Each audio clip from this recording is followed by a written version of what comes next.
नमस्कार, मी पंजाब डक. आपलं उत्तर महाराष्ट्रातला पाऊस कमी होणार आहे. उत्तर महाराष्ट्रातला पाऊस कधी कमी होणार आहे? 9 तारखेपासून आपला नाशिक जिल्हा, धुळे जिल्हा, नंदुरबार जिल्हा, मुंबई, त्याच्यानंतर इगतपुरी, जळगाव, ह्या 4-5 जिल्ह्याला काय होणार आहे, 9 तारखेपासून म्हणजे किती 9, 10, 11, 12 तारखेपर्यंत चांगलं सूर्यदर्शन होणार आहे. म्हणून त्या शेतकऱ्यांनी शेतीचे कामं करून घ्यावे.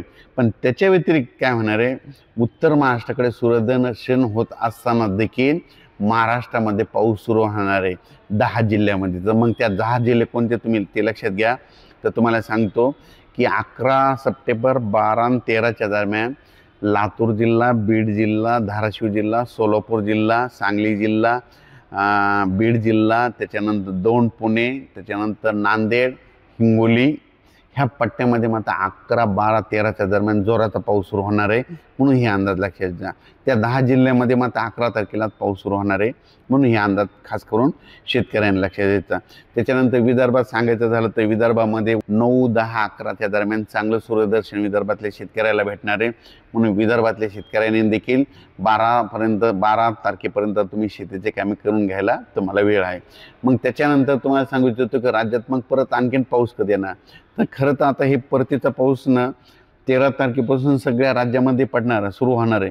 पण त्या अगोदर 11 तारखेलाच मात्र सांगली, सातारा, सोलापूर, लातूर, बीड, धाराशिव, अहिल्यानगर, परभणी, नांदेड, हिंगोली, वाशिम, यवतमाळ ह्या पट्ट्यामध्ये मात्र 11 तारखेला पाऊस सुरू होणार आहे. म्हणून हा अंदाज लक्षात घ्यायचा.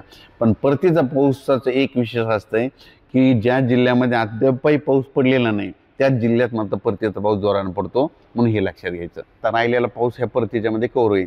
पण त्याच्यामध्ये अहिल्यानगरमध्ये काय सांगतो की नेवाशामध्ये ते एक लाडजवळगाव आहे, टाकळी ढोकेश्वर आहे, बेलपिंपळगाव आहे, श्रीरामपूर आहे, असे बरेच आहे, शिर्डी, ह्या पट्ट्यात मात्र परतीचा पाऊस यांना झोडपूनच काढणार आहे. आणि त्याच्यानंतर जालना जिल्ह्यामध्ये एक रोहिलागड म्हणून एक आहे. तिथे एक काय होतं, अवर्षणग्रस्त म्हणजे तिथं पाऊसच पडत नाही पावसाळ्यात. तर त्या रोहिलागडच्या त्या दऱ्यात देखील ह्या परतीच्या पावसात पाणी येणार आहे. म्हणून घनसावंगी अंबड तालुक्यातल्या शेतकऱ्यांनी त्या ठिकाणचा अंदाज लक्षात घ्यायचा. म्हणजे सांगायचं झालं तर परतीचा पाऊस अद्यापही ज्या गावाला पडलेला नाही त्या ठिकाणी माझा परतीचा पाऊस पडणार आहे. तर कर्नाटकच्या आणि तेलंगणातल्या शेतकऱ्याला सांगू इच्छितो, आंध्र प्रदेशच्या ह्या 3 राज्यातल्या शेतकऱ्याला सांगू इच्छितो की तुमच्याकडं म्हणजे 10 तारखेलाच म्हणजे 10 सप्टेंबर, 11, 12 सप्टेंबरच्या दरम्यान तेलंगणा, आंध्र प्रदेश आणि कर्नाटक ह्या 3 राज्यामध्ये तिकडं पाऊस सुरू होणार आहे. त्याच्यामुळे काय होणार आहे, 11 तारखेला त्याच्या बाजूला आपला मराठवाड्याचा महाराष्ट्रातले काही जिल्हे येतं. मग ते कोणते जिल्हे आहेत? सोलापूर जिल्हा आहे, लातूर जिल्हा आहे, बीड जिल्हा आहे, धाराशिव जिल्हा, अहिल्यानगर, इकडं नांदेड, हिंगोली, यवतमाळ ह्या पट्ट्याला त्याच्यामुळं 11 तारखेला पाऊस सुरू होणार आहे.